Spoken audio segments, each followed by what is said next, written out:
Okay, namaste.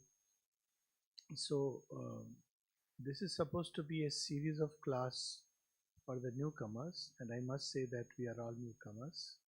And it's always good to remember in this yoga that we are newcomers. And there are two reasons for it. One is that humility is the one which safeguards us on the journey. The backpack for this yoga, we must backpack keep certain things. One of them is humility. Second is sincerity, vigilance, and one can never have enough of it. Especially as we advance on the yoga, the more humility, greater the humility is required. So it's good to remember that one is a newcomer. Also, it makes you feel that you are a child who is always, and child, the beauty of a child is that child is always advancing forward. So the mother gives this meaning of the stories of Krishna, that you know why he is depicted as a child, because he's always looking forward and he's always moving forward. So this attribute of the child, that one is always moving forward, there is so much to explore, so much more to wonder, so much more to receive. So that's where true progress begins. Even if one knows any amount, still there is so much more to know. So newcomer. And the third thing about newcomer is that this yoga goes through like the Vedic rishis, this goes through a series of ascensions. And the mother has used very interesting words. He says that every time you touch a new base, a new core, a new level, there is a reversal of consciousness. So reversal of consciousness is something like you see the whole thing in a new way. The whole consciousness changes. It's like a new light and a new stairway on which we stand, and the whole thing changes. So in this sense, it is a series of ascensions and a series of reversals. And so at each level, each ground, we have to learn a new way to live and be. It's like if we go to the mountain Himalayas, so it's one thing to the way we live on the foothills, 3000 feet is very different from the way we live at 7000 feet, and when we go to 14,000 feet, the entire way is different. So this is how the yoga proceeds. So first thing first, we are all newcomers at different levels in different degrees. The second is the name of the series is the Dream Divine series, and I must say that this is inspired by one of the, when mother was asked who is conceived Auroville, or whose dream is Auroville, and the mother says that Supreme Lord. So we have our own dreams about lives. We have our own ideas about life. And we naturally start with this, that they are true, and it's required at that level, because supposing in the beginning, when we are beginning and we believe it's not true, life will collapse. So we start with certain ideas about life, certain ways of dealing with life, and many people of course remain stuck there. But those who have the urge to progress, they want to go further, they rediscover. One of the great capacities of life is to rediscover and reinvent oneself. That's what one learns from the eagle. So when eagles grow a little old, so what they do is they isolate themselves, gather themselves inside, shed some of their old wings, and then they once again grow new ones. And this is the message every year we learn from the trees. So when trees enter autumn, they shed their old leaves.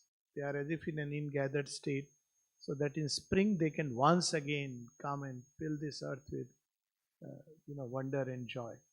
So this idea of the dream divine is that we all have a certain dream, and most of these dreams are very personal, and sometimes these dreams are also related to the larger society in which we live. So we all carry these two dreams simultaneously.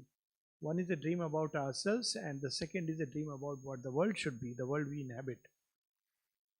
And as we grow through lives, if we are very fortunate, we don't become cynics. I'm putting it in this way. Otherwise, people readily become cynics. I don't know, very impatient people. I was reading other day a book called The Utopia That Never Was, and I said this person claims to have lived in Auroville but never understood what it's about. So, and let me say it in a simple way. Once someone asked me that, I want to be in ashram or I want to be in Auroville. So I asked the person, why do you want to go there? The person said, well, it's a utopia. I said, yes, but please add three more words, utopia in the making. Okay, in the making. And then I said, and you are a participant in that. You can't, even if there is a real utopia, I can assure that if we enter there in an unprepared state, it will not be a utopia for us. And I give the example of this little story by Sri Ramakrishna Paramahans in his own andaz, in his own way, that once some fisherwomen, they were caught, it was late evening and it started pouring. So they didn't know what to do, where to go.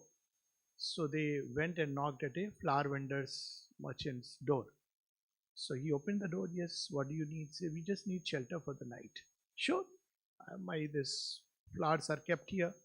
You can just relax, stay for the night, and then tomorrow morning, maybe have a breakfast and go away. So next day morning, he asked them, so I hope you were comfortable. They said, no, not at all. Because we are not accustomed to the smell of flowers. We're accustomed to the smell of fish. So fish may smell nicely. I'm not challenging that part. It depends on but this conditioning and habit of the mind to live in a certain way, to look at life in a certain way, to be in a certain way, all this gets challenged in a collective living.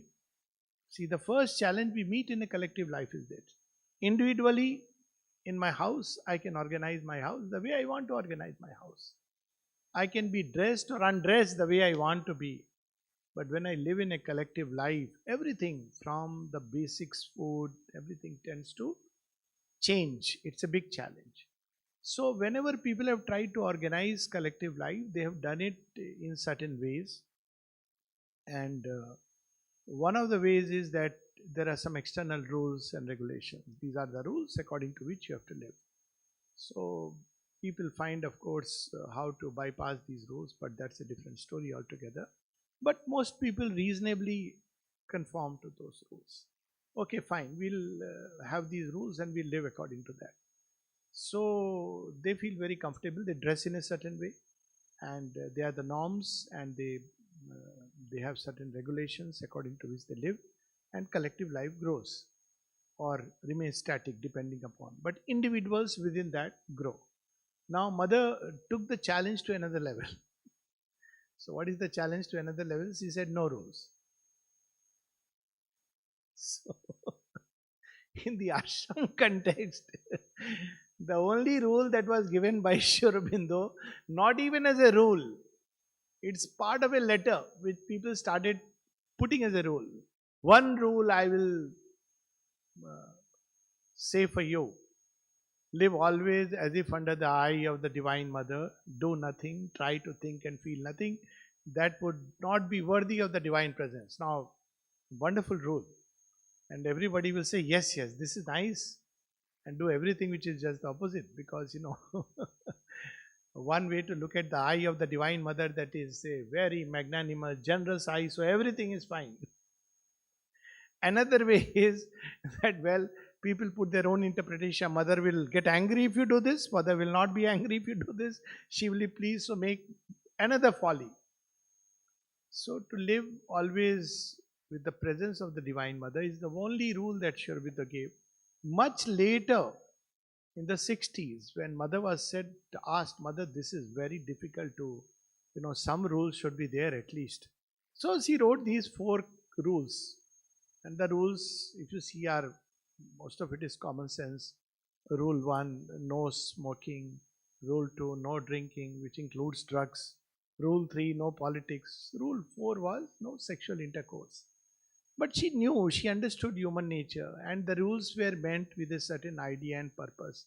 So she explains why these rules are there. Obviously, smoking and drinking tends to disturb your state of the brain and how, and drugs of course, and how is one to really lead a forget about spiritual life, even a human life in the true sense, if one is addicted to certain things. And who will know who can get addicted? Politics, of course, as Shubindu has said, he wants politics to be of a very high order. And in one of the places, the mother says Shurbindo deeply loved his motherland, but he withdrew from politics because neither India nor the world is ready for the kind of politics that he wanted. And he speaks of that. It's a politics based on dharma. Dharma, not just dharma as religion, but dharma as the truth inside. So where is truth in politics? It mixes very badly. So that's why he had withdrawn, for the world to be ready for the true politics. And sexual intercourse, because one is of the, people get married, then they have children, so it creates challenges and difficulties in life. And of course, it can sometimes disturb the atmosphere if there is too much of certain activities. So this was the reason, but none of these were regarded as absolute rules. There were people within the ashram, I must tell you, that who used to ask the mother for money for the cigarettes, and the mother would not give money but give cigarettes. So there were people, Dara was one of them, there were others. There were people who would ask for, mother knew that he drinks, and someone asked her that why are you keeping such a person? And she said, you don't know, if he went to the Himalayas, he would be a great yogi. But he is here. So he has taken this problem upon himself. Now mother could say it, but there will be 100 who will justify saying that I am the one who is taking this problem upon myself. But nevertheless, it shows that there is a deeper dimension to this yoga than what appears on the surface. If you go to the ashram, for example, and the same applies to Auroville, but Auroville is still okay, it's a township. But if you go to ashram and you want to meet an ashramite and you are looking for one, you will never find with the dress. There is no external marker. There is no formal dress. But many collectivities which are formed around religions, so they are created by some kind of formal, now Sikh later on, so much of row is taking place. You should dress in this way, you should do this, or you go to a typical ashram. The Brahma. I went recently to one of the gurukuls, and the brahmacharis are supposed to be wearing a dhoti and dhoti around there. This thing looks very nice, but they're the same people. So when the meal was served, I just said it's really very well made. He was very happy, and the lady who was there, who was one of the trustees, said, very nice. You said you must tell them, they feel enthused about it. But that's about it. It's like anywhere else. You tell that meal is very well made and the person is very happy about it. So an external marker, the big problem is it conceals a lot of things which are going on inside. So these collectivities give a very neat facade, like a house which may look very nice, fabulous from the surface and the walls. But if we go inside, the husband and wife are fighting, and until the bell rings. So when the doorbell rings, then both of them, please come. So such a nice couple, they go back very happily. This is a delusion. This is a kind of, state in which we live. It's a kind of deception in which we live. And we deceive ourselves so often that we begin to believe in it. So mother doesn't want deception. She doesn't want hypocrisy. She wants truth. So she has removed that possibility. So, okay, in inner life, another kind of collectivities are where we have certain common beliefs. Common beliefs are there in, let's say you follow a Sikh Sangat or a Muslim Brotherhood. You have to believe that, Allah is the only one, not only the greatest. Or you follow another kind of doctrine. So you have to believe that this, you can't afford to question, challenge. And I was reading something very interesting today. I have read it earlier, where he describes Shri Krishna as a friend. There are several aspects of Krishna. One of them is a friend. He says, and you know what is the beauty of a friend? He says, with a friend you can question him. You don't tell a friend. Friend doesn't tell you better believe me, otherwise you will be condemned. Friend doesn't say that, isn't it? We can question a friend. We can sometimes say, I don't think your action was right. And the friend will not be angry with you. He will try to explain, or if he cannot explain, he will keep quiet. People used to ask mother. Sometimes someone said, "Mother, I know you are divine, but this is a mistake." Close confidant of the mother. And mother just smiled. She didn't answer. So that belief systems in which there is a fixed format even in our relation with God, even in our basic way of life, she removed even that. So you can imagine. So we can approach in 100,000 ways. But what she is doing, she is trying to bring out the truth of each individual. That's what you see, Swami Vivekananda once said in a very inspired moment, that the true ideal age will dawn when each person will have his own religion. By religion, he meant his own approach towards truth, towards the divine. Now, this creates a tremendous problem in a collective life. Each person will have his own approach, and if we look at it, this is exactly one of the tenets of Sanatana Dharma. Ekam sad vipra bahudha vadanti. There is one divine. The wise call by different names. They approach by different names. So it already, that ground, that psychological ground, that begins to crumble. So then where is that common ground in which we have to unite? There can be no collectivity this way. Each one will be a law unto himself. So here we bring in a very interesting vision of the mother, which is in 1957, soon after the supramental manifestation. She describes this vision. I think it's in volume 9, great detail. She sees that there is a hotel, and in this hotel there is a room reserved for a old lady and her daughter. So there is a mother and daughter, and this hotel looks very nice on the outside, but so many things inside are being demolished and constructed, demolished and constructed, demolished and constructed.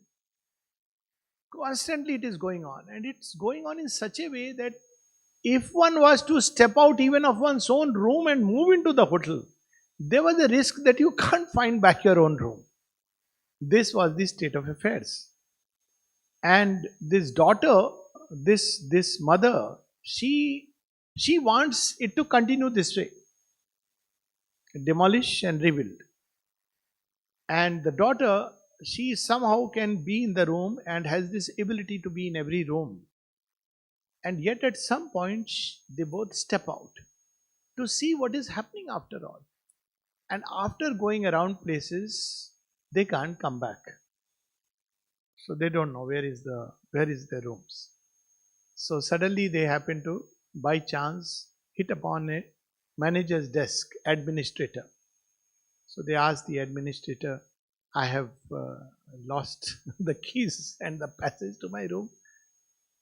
Can you take me there?" And the manager, "Yes, of course." He takes the keys, bunch, and they follow. And as they follow, again they go through strange passages. I'm sure many of us have seen such things in dreams and visions, and now the meaning is, so they go through, they try to find, but they can't figure out, till suddenly the daughter finds that the manager and the mother disappears, vanishes, and along with that all this construction seems to vanish. So the mother gives the key. So the hotel, big hotel, is of course collective, any collective life. And the old lady, the mother, is the old consciousness, the mental consciousness. And the old consciousness, old way of life has always been to destroy and rebuild. See, this is the challenge, to destroy, to demolish and build. This is how we standard do. I think all the builders do like that, and because it's far easier. I mean, I take the example of a couple. You are not getting along well. Just separate. Let's get along somewhere. I mean, it's not about being right or wrong. It just, this is the way the mind operates. Friends, they can't get along well for whatever reason, temperamental differences. Let's leave. Let's find another friend. They go their way, isn't it? This is the old way of doing. But then the mother says, and the manager is the mind. It believes it can find the way to organize it, but it cannot find the way. It doesn't have the key. And then the daughter is the new creation. She doesn't want it this way. She wants a superstructure. Now, in this superstructure, meaning thereby, there is something towards which the entire collectivity is striving, and in that process, they rebuild. No, it's something like that. She spoke about Auroville as the Tower of Babel in reverse. So we know the story of Tower of Babel. I think last time also I spoke about it, where people want to build a tower from, it's a biblical story, from here to heaven, and as they claim you belong, but it is done to destroy it. It's like entering the enemy camp, behaving as if you belong to them, and then you destroy it from within. So Sri Aurobindo speaks of that. And this is what has been happening so far, that there is this demolition and continuation. The mind tries and tries. So in Tower of Babel also, the devil comes, and what does the devil do? Very simply, he creates a confusion in the mind so that the speech, what one person speaks, the other does not understand. That person gives his own. It's very common human relationship. Is every day you say one thing, and the other person fills in gaps, adds one's own understanding and meaning. Oh, you mean you mean this? No, this is not what I mean. And see how confusion, speech which is meant to be a bridge to connect, speech becomes a like a bomb to destroy the bridges. It is unfortunate, but it is true. So this is the Tower of Babel. They start fighting with each other. So if one person says, pass the brick, the other person thinks he's meaning to hit the brick on my head. So when he throws the brick so that he catches it, he thinks he's going to harm me. So with all this suspicion, fears come up, and then the tower is never built. Why? Because the secret of building the tower is not from ground above. That's what the Gita puts it. Ashwat tree. The secret, as Sri Aurobindo says in a beautiful aphorism, the secret of the lotus is not to be found by analyzing the contents of the mud. This is what the mind tries. The secret of the lotus has to be found in the heavenly lotus that blooms above. And earth is trying to reproduce that archetype. So if we want the secret has to be found above. It cannot be found here with all our mental thought, analysis of events, circumstances, outer things. We cannot find situations. We are changing situations, one situation to another. Very often as a psychiatrist, people come to me and they have issues and problems. And they are analyzing the situation, blaming the other person, complaining to the other person. But that's not how things can be. We'll never know it. So here instead, the thing is replaced by a constant inner shifting of material. This is the inner construction which is going on. Constantly things are shifting inside. And the greater the pace of progress, the more they shift. And sometimes the shift can be tremendous. But this shifting that goes on inside, and we don't know then what to hold on to, that's where we have to discover the true core. And the true core is neither belief, nor ideology, nor a religious doctrine, nor a dogma, nor an external way of life. The true core is either deep within the psychic being, the soul, and above the supramental.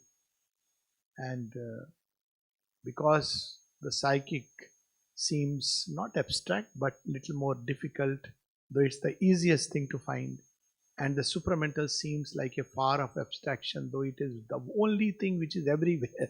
It is the omnipresent, omniscient, omnipotent reality. So there is the mother. To make it easy, you want to find the psychic being, tend to forget over a period of time, and that's where the problem comes. Every time challenge comes, we have to just keep opening to her, referring to her.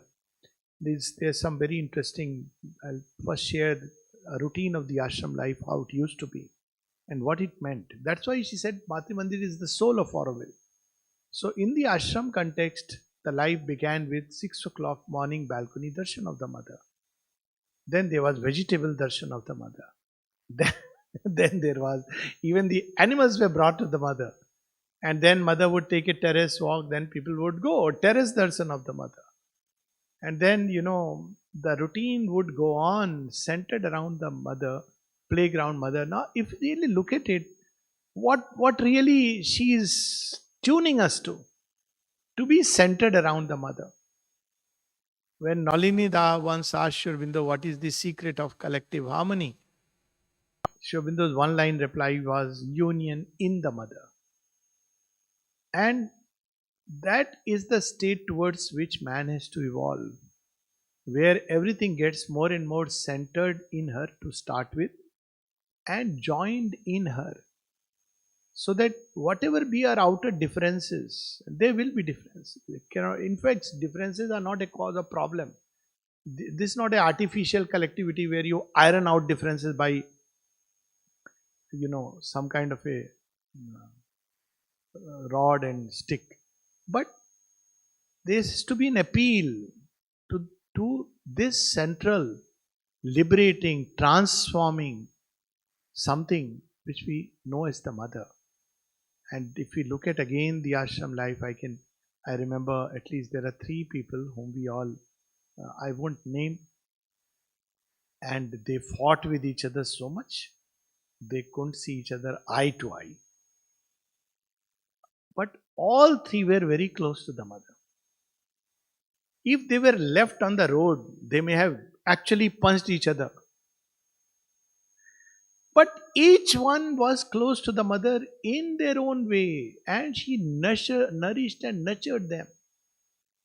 And it's something very beautiful when in the ashram context, when I visit the ashram, it is so nice to see people with whom sometimes you feel, oh, this person, he said this and he did this. And you see they are all coming around the samadhi. I've shared this story so many times. One drunkard with whom I had a little tiff because he came to the ashram in a drunk state, in the samadhi, not to the ashram. And then one day I saw him near the samadhi and I said, oh, this is so nice. And I asked him one day, and he entered, and I said, see, you know what, after seeing you near the samadhi, I felt so happy. I just shared with him, but there was a long tiff going on. That's a different story. He would threaten me so many times. But that day he had a different change. It was not because of him, because I had changed inside. I know that. So that was the one and only day I said, I want to tell you something. I saw you near the samadhi and I felt very nice. I felt you have love for the mother. And he said, I also want to tell you something. He didn't want any more tiff with me. And then he says something very interesting. What else is there to love? Who else is there to love? So I said, my God, all this while I was focusing on the differences, and there was a very strong difference. I came from a typical, I don't know, many people would connect or not, a orthodox, traditional Brahmin background where, to talk about alcohol was blasphemy. You can't imagine that first time when I smoked, and by chance it so happened that my sister came accidentally to give me a surprise, and I was surprised because I had a cigarette in my hand. Literally like old time, you throw it away and you just stand, and she says, what? She was smoking. I said, I was caught literally unaware. And then I got the first lesson of yoga that you can be caught unawares. Nothing can remain hidden. This is the beauty of this place. Nothing can remain hidden. Why? Because you have to confront it. If you have problems with people, we have problems. Of course we have problems. So you have to confront it, not confront them. See, this is what we have been doing all. I have a problem with you. I don't like this in you. So the other person says, I don't like this about you. Fair enough. Who is right? Okay, let's separate. This is the old creation. So easy to do. It doesn't require any big effort to do that. But when I have a problem with people, I look inside and I see what's my problem. So many times I have made my own discoveries. I am sure everybody will make their own discovery. In a relationship, I have discovered that my love in my heart is not yet powerful and adequate. And I have, mother speaks about it that every time I see one of my children, she says, I hold myself responsible even for those who have revolted and gone away. At another time, I have discovered that I'm still attached to something, a way of life. Say, in a workplace, you feel the work should be done in a certain way. And of course, you are right. We are all right. It's like, it's not about right and wrong. All of us are right. So, in the beginning, you start, should be done this way, it should be done that way. And when people don't listen to you, the normal tendency is, oh, they don't understand. You stand on a pedestal. They don't know. Ignorant fellows. And God smiles. And if next time we say the same thing, He laughs. Hearty laugh. Fool, look inside. So, and then you discover you are attached to a way things should be done, and you believe that's the only way it should be done. Maybe there are other ways it could be done. Maybe nobody knows the way. So many times one has to admit, we don't know. It's much better than to believe that by the mind I can solve a problem. So when I say that I don't know, I want to find the way. This is the beauty of this place, or the communities that are developing around the Mother and Shri Aurobindo. The entry point of this yoga. So there are two things. One is the negative, one is the positive. The negative side is, as the mother says, when you have known this much, that whatever mental ways you can build this world, create this world, it cannot be the thing that it cannot build perfection. Once you realize the limitations of the human mind, then one is ready to go beyond the mind. This limitation can come either by experience, past life, whatever. It can dawn an aha moment, because you see, you don't have to actually experience everything and everybody. You look around the world and you discover that the mind is inadequate, incapable. That's how she says psychic discovery. The mind is incapable of judging spiritual things. So this is the negative part, where we realize that the mind cannot solve the problem that the mind has made. Monkeys cannot solve the problem that are due to the monkeyhood. Monkey has to change into man-key, and man-key has to change into man to solve the problem of the monkey world. And for them, there is help. Rama comes and the monkeys join together and they are humanized. So this is how the story goes. So the positive side is not to, if we have this idea mind cannot solve, then we can become agnostics, we can become cynics, we can be depressed. Many people become depressed when they look at the state of, oh, look at this Ukraine war, look at this war, look at this happening. So they become cynics. They understand somewhere that human beings are a problem. It's not that human beings have a problem. We are at least part of the problem.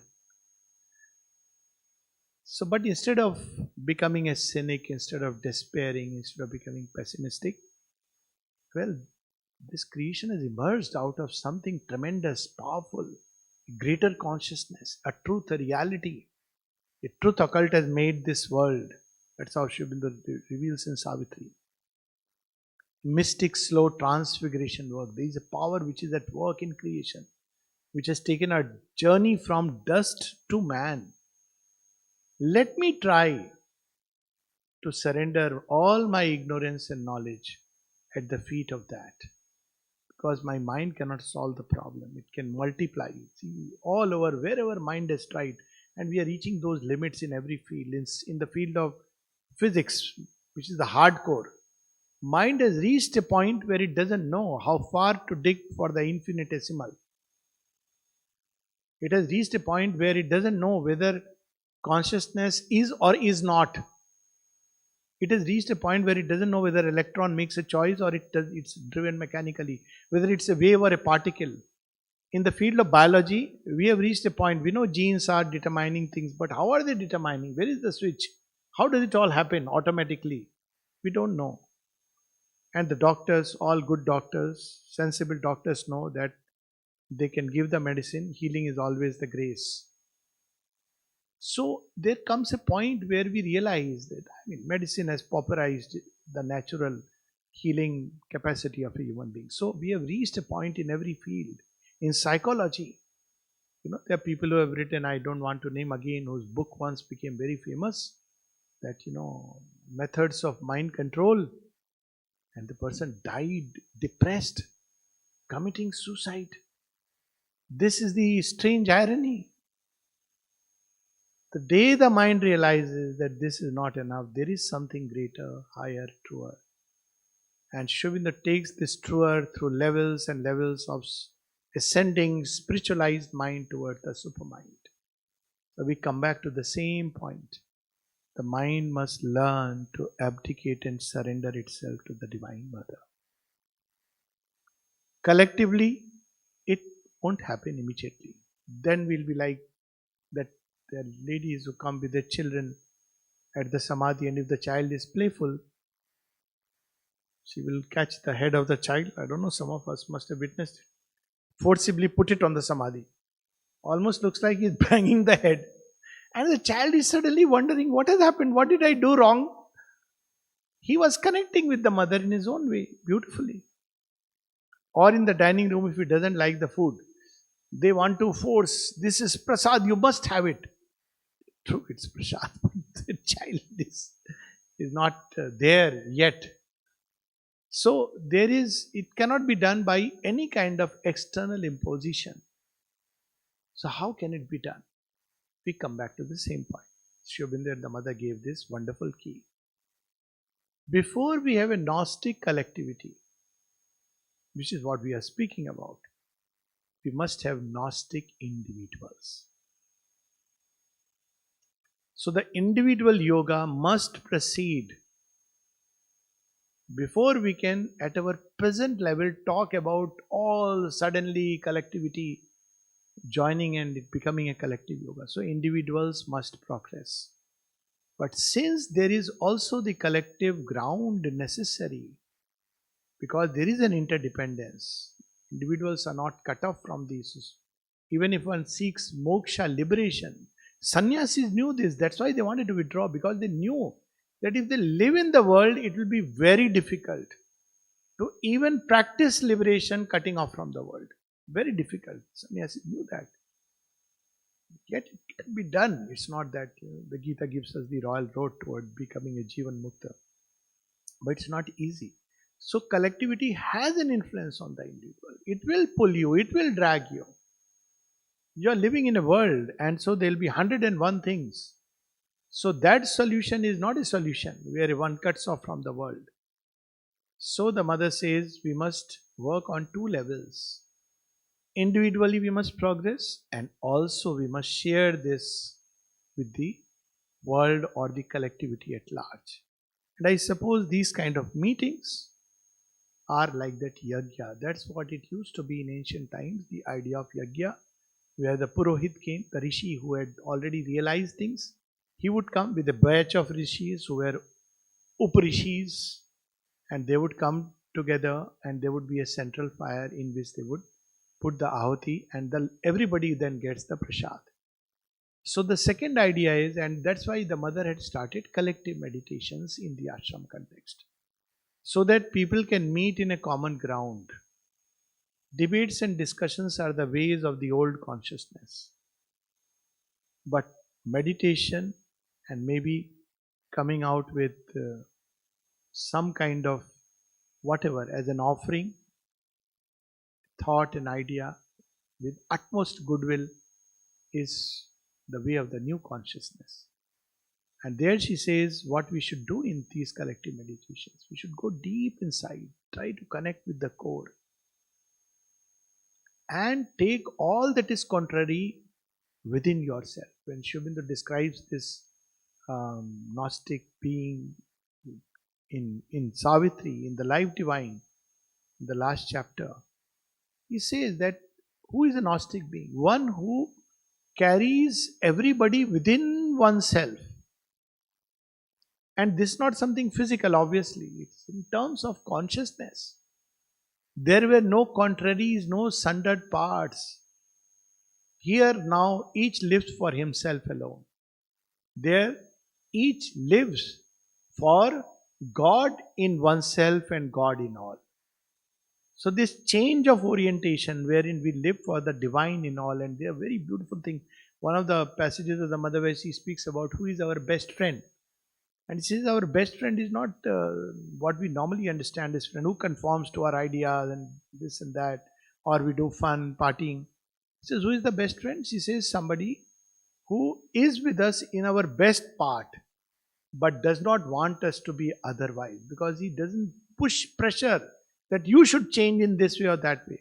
But in the best part, one is united. So the more we grow, and again it will depend upon how many individuals, probably there is a tipping point. The more each one grows in that direction towards the Gnostic being, towards discovering one's own truth and taking everybody inside, the more the rest of the things will start getting organized automatically, as it were. And here comes the third and interesting part of collective yoga. So obviously everybody will not do it, it's understood. Not. People will sit and close their eyes, maybe sit in Padmasana and sit bolt straight 90 degrees. That is the easier part. But the inner chaos continues. Even if by some means you quieten the inner chaos, it resurfaces. It doesn't solve much. So here Sri Aurobindo says that each one in this yoga is a representative. And the elder brothers bear a greater burden. So those who are, they would be people who are genuinely, sincerely trying to pursue the yoga. So what will happen is they will take in the difficulties, larger share of difficulties of those around. So if they win a little victory, maybe a small little victory, it will help everyone. It's like the mouse solving the puzzle, morphogenetic resonance. So if the mouse solves the puzzle, one mouse knows how to navigate, it somehow helps all others because of the interconnectedness. But this interconnectedness is not just superficial. So each of us has our own unique problems. In the beginning, before yoga, problems are in another person. But as one begins to take up yoga, one discovers problems are within me. And each of one takes one's own problem. This is my work. This is my office. And the help is there with the Divine Mother and works upon these problems by offering them whatever way, rejecting the dross from them, purifying. All that whole yoga is there. The more we do it, the more we help everyone else, because each of us is a representative of a difficulty and a possibility. And if in one person a possibility emerges, it will automatically start getting translated in others. It's a long process. Divine doesn't want to take us those shortcut ways that old nature has been doing. It wants us to take the path, road less traveled. It's a difficult path. Mother and Sri Aurobindo never said it's easy, because we have not even touched the dimension of the yoga where forces beyond the human, they enter into the play, start pushing human beings, using them as instrument for creating chaos and disorder. That's a different dimension altogether, maybe some other time. But those who are in the yoga itself are like representative of a particular issue in humanity. And if the breakthrough takes place in them, then it helps everyone else. One small little story with which I can stop. The story is that there was a time in the ashram when they were not, people did not volunteer for cleaning the bathroom. So, ashramites, and you're supposed to do in ashram. At one point, there were no paid workers. Then paid workers came, and paid workers came. Now everybody wants to lead a very bourgeois luxurious style, and so. But that's how it was. That as much as possible, it's a sadhana for each one. So Ravindraji goes and once complained to the mother, Mother, whenever I ask some young person who comes newly to this is a work which is needed in the ashram, he said, no, I am used to desk and table work, or I have a back pain, or I have this issue, or I come from this caste, 100 reasons why he won't do this work. So mother, I am thinking ultimately I will only take up this work. So mother smiled and said, okay, you wait for some more time. And then suddenly, three people came within a short time who said, we want to do only the bathroom cleaning work. So then he went to mother and said, Mother, what magic you did? He said, no, I didn't do the magic. You did the magic. So what was the magic? Because within you, you broke this barrier that cleaning the bathroom is something bad or low. And you presented yourself that I'll do this work. Therefore, it had a cascading effect. And then people who came, they caught that idea and they started offering for this work. So it is this inner barriers that we have to break if we want to create a ground of unity. And breaking these inner barriers can be very superficially. It's not a public place breaking barrier, let's have party. But breaking barriers where it truly exists in a hard way, and that is the ego. And that's why the mother says, tell your ego, your hour is gone. It is the time to be heroic, and heroism is not what people think it to be. Heroism is to tell your ego that your hour is gone. So this is a great task before all of us, and each has to figure out his own way. New creation is yet in the making, so that we cannot say there is one standardized way of doing it. The moment we do it, we'll make it a religion, which is what she doesn't want. So each one has to find how to break the barrier of the ego and how to find that ground where all of us are together as children of the Divine Mother. And the simplest of ways which I can share what I have understood from Mother and Shubhendu's writing is the simplest of ways of breaking this barrier of the ego and finding that common ground is to surrender oneself more and more progressively. Thoughts, feelings, will, impulsions, activities, experiences, all good and bad, right down to the body, to the Mother. Surrender to the Divine and Infinite Mother is the beginning of the yoga. Surrender to the Divine and Infinite Mother as we move is the path of yoga. And surrender to the Divine and Infinite Mother is the ultimate goal of yoga. As Shubhendu says these 4 lines from Savitri, this light comes not by struggle or by thought. In the mind's silence, the transcendent acts, and the hushed heart hears the unuttered word. A vast surrender was his only strength. So this is, of course, I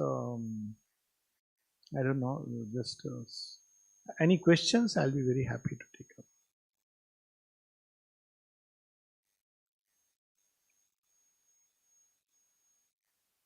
And any questions, no issues.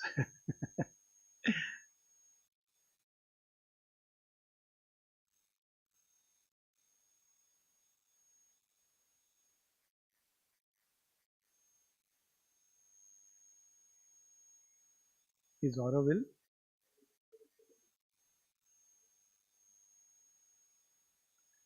Uh, from my understanding, I can respond to that. And my understanding is based on looking back at Auroville from the time of its inception, having met many of those who were involved in uh, laying the first bricks of Auroville, meeting them. I didn't do it as an interview, but all of them somehow came in contact They grew fond of me, and I used to share a lot of things. And the way it has grown up, I would say, without a doubt, Auroville is not only spiritual enough, it is moving towards um, greater and greater understanding of spirituality. Uh, Having said that, we have to, the even the idea of spirituality has to change. Spirituality is to connect with that truth within us and above us. And I'll give you one example of how it can be conceived. So I know of a boy, 5-year-old boy, and he entered a meditation room. And in the meditation room, he was very fond of football. Still is fond of football. So he bought a ball and started doing dav dav dav. And people around, all of us serious people, how can you do that? So there was Mother and Shubhendu's picture there. He looks, this is my way of connecting with the mother. Now, 5-year-old boy doesn't fabricate things. It's a spontaneous, deeper truth which came. And till today, he connects to the mother through football. Now, this is so strange. Now, there are many, even in spirituality, why cults and sects were formed, were because at one point we standardized a path, a way. A typical idea of spiritual life, for example, is that how many hours we meditate. People used to ask. They used to ask me, I was in Air Force, Bangalore, so they would, oh, you are going to do yoga. Okay, so now they expect yoga means I'm doing some Sirsasana. So I can only do Sukhasan with ease. So they have this idea that yoga, because we have specialized the path. And something very interesting Shubhendu says in the very first page of Synthesis of Yoga. He says that while specialization has its advantages, but it narrows down things, clamps down things. So this is why my personal take is that Patanjali's Yoga Sutras have never been my favorite, because I always felt it is taking things in a certain direction. But the Gita is so wonderful; it opens the door so wide, and that is the basis and that's why the mother spoke of karma. Karma is yoga, because karma is everywhere in everything. Even sleeping is a karma, choice is a karma, a kind of thought that I have is a karma, a feeling that is inside me is a karma. I can release this feeling or hold it back, choose another, change it, play with it. I love to play with this, inner feelings and thoughts as they arise. Sometimes you act under them, then you understand that, well, this thought took the form of speech. This is not how it should be. So this inner shifting that goes on, if we take that as spiritual, then I do believe, and believe is based on also my interaction, that there are sufficient number of people in Auroville very deeply spiritual, not just spiritual, very deeply spiritual. And one, Auroville is hope because of that, but also Auroville is hope because it's the project of the divine. So one thing I know, that regardless of whatever human mind can conceive, after all, I ask people sometimes very simple question with regard to utopia. People ask. So I ask them that, look here, we are judging Auroville, ashram, big things. How are you doing in your home? Everything is okay. So I ask them, are you sure? So you see, human mind cannot handle even a small place like home. Your children don't listen to, don't do the way you expect them to do, and your wife obviously has her own rights, and then you realize, I also want to be a free bird, but there's a home, a ragtag home, where people have meals together. Now it gives the semblance of very nice. That nicety one will not probably find here. If you go to the even ashram, sometimes you'll see people who are very brusque at times. And even in Auroville, I don't know, people have been very nice, but they can be very brusque. So that's because the facade of civilization, which we carry in the outside world, that is taken off. So in outside, we remain very good. We better smile and say nicely, because otherwise we may lose a job. Or so this is what we learn, to wear a mask. But in home we are very different. So this is taken off. So I suppose that way to look at Auroville, and ashram and Shiv Aurovillo collectivities, we have to actually enter into its heart. When we speak to people, we have to speak to them about this inner. I have seen people outwardly very unhappy over something like what was the food, and just to change the whole subject, I asked them, Acha, you have seen the mother? Oh yes. And then you say, so what was it like? And you see they are like blooming. Food is gone. God knows where. And then the person doesn't remember, and I am happy. I have namaste. So this ground is intact. This ground will always be intact. This ground which has drawn people. After all, one thing is for sure that, if I look at just some of us sample humanities and many more, I'm sure. Why did we come at some level from our comfort zones? All of us. I was in the Indian Air Force. I would have become a general by now, a big doctor somewhere in big hospital now. You leave that life because you know it's inadequate, because you are moved by some kind of an idealism. That never dies. It can be covered temporarily, permanently, but it returns back. Primeval longings. So that is what we have to rekindle, individually and collectively, to remind ourselves why we are here. And I think that's where lies also the key to the problem, that to keep reminding ourselves why we are here, what for we came. There is the key. I am anyways a very die-hard optimist, because I believe God is in the world and this is a divine project. This can never fail. I even believe that world cannot fail. Forget about Auroville. Because divine is inside. So people speak about pralaya and all this. I said, yes, that is a process. That's not the end. That's the beauty of Indian thought. Pralaya is not an end. Pralaya is a new beginning. And each new beginning is one step higher. I'm a die-hard fan of this statement of Thomas Alva Edison, that you fail 99 times. Yes, it's a 100-step procedure. 99 times there are approximations. So there will be many approximations. Many approximations. There is an aphorism of Sri Aurobindo where he says, many approximations justify the aim. They don't cancel it. They justify it. So each of us will try in our own way. Today, I was just sharing one of the challenges with one of the ashram sadhak, sadhikas, that, should one do it like this? Should one do it like this? Sometimes I feel, what about detaching from the whole world, this, that? So such a beautiful, intuitive answer came. We should try this way, that way. If this doesn't work, maybe another way. One day we'll find the way. I said, this is wonderful. This is a good take-home point. So only thing is we should never give up, because pessimism is the tail of the devil. Even on the deathbed, one should never give up, because those who give up, they die, even if they are alive. And never exchange the birthright for a pot of porridge. That's for sure. The story of Esau and Jacob. It is difficult, but this is what we will continue doing. For a pot of porridge, I mean, after living few years, some people get disenchanted, disillusioned, and there's a good offer outside. And then they start thinking, maybe, after all, maybe I made a mistake. That's better out there. So this is the story of Esau and Jacob, where a hungry person gave his birthright for a pot of porridge. I am sure everybody knows that story. Mother spoke of this story and said, this should never be done. You have chosen something, go through to the end, whatever happens. Even if in a life, there is a poem of Sri Aurobindo, Meditations of Mandavya, where he says, I have a thirst, and the thirst presupposes water somewhere. But in this life I may never find. Old nature sits a phantom on the way.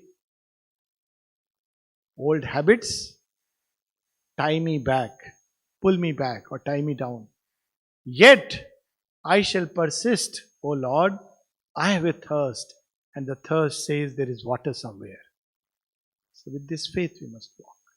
Every time these things come, they come inevitably. Everywhere they come, we should remind ourselves, rekindle this fire of aspiration and faith, and know that this does not depend upon me, but on the divine. and to keep reorienting myself to the Divine Mother. One small last little story. Sorry, I like Bhandara. It opens. So once a lady, she was suffering from blood cancer in the ashram context. I can say the name, Gyan Ben, some of us may know. Miradi's sister, Mira Gupta's sister, eldest sister. So once a group of students went to her to meet her, I was the one who was taking them, and I said, "Why don't you meet?" And so they asked, "Ki, what do you do here?"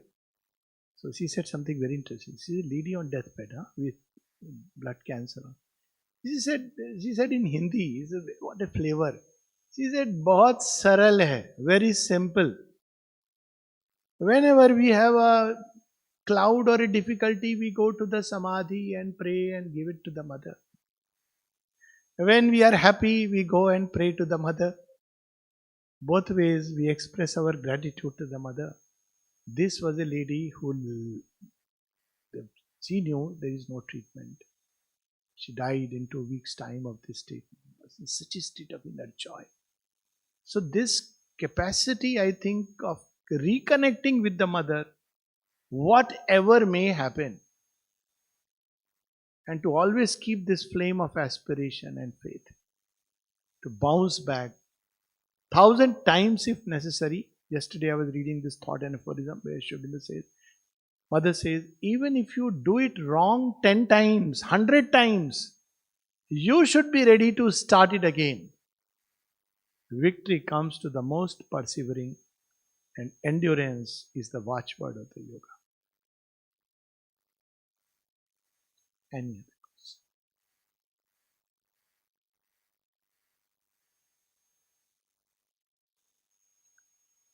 Okay. Maybe we can stop with this short, quiet meditation.